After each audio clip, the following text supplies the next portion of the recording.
গত কয়েকদিন ধরেই দেশের সর্বোচ্চ তাপমাত্রার ঘরে ঘোরাফেরা করছে পটুয়াখালীর কলাপাড়া। আমাদের সহকর্মী জাহিদ রিপন সেখানকার অবস্থা জানিয়েছেন আমাদের।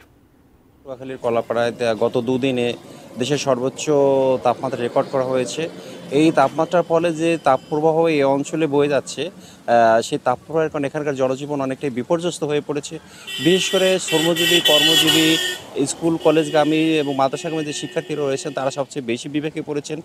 এবং এই গরমের কারণে আসলে ডায়রিয়াজনিত রোগসহ তীব্র গরমে যে নানা রোগের উপসর্গ নিয়ে হাসপাতালগুলো তো আসলে মানুষের সংখ্যা দিন দিন বৃদ্ধি পেয়েছে। এই পর্যটন নগরী কুয়াকাটায় উল্লেখযোগ্য সংখ্যক পর্যটকের উপস্থিতি থাকলেও তীব্র তাপদাহের কারণে এসব পর্যটকরা সি বিচে গিয়ে যেমন অবস্থান করতে পারছেন না, তেমনি যে দর্শনীয় স্থানগুলো রয়েছে সেখানেও তারা খুব একটা বেশি ভ্রমণ করতে যেতে পারছেন না, এবং যে বিপণী বিতানগুলো সেখানে গিয়েও তারা খুব একটা স্বস্তি পাচ্ছেন না।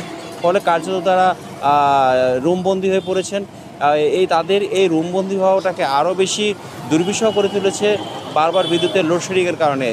বিষয়টি আমাদেরকে জানিয়েছেন ওখানকার হোটেল পর্যটন যে ব্যবসায়ী রয়েছেন, তারা বলেছেন যে বিদ্যুতের এই অবস্থা যদি উন্নতি না করা যায় তাহলে কুয়াকাটায় যে পর্যটকদের যেটা এই মুহূর্তে একটা চাপ রয়েছে সেই চাপটি হয়তো কমে যেতে পারে।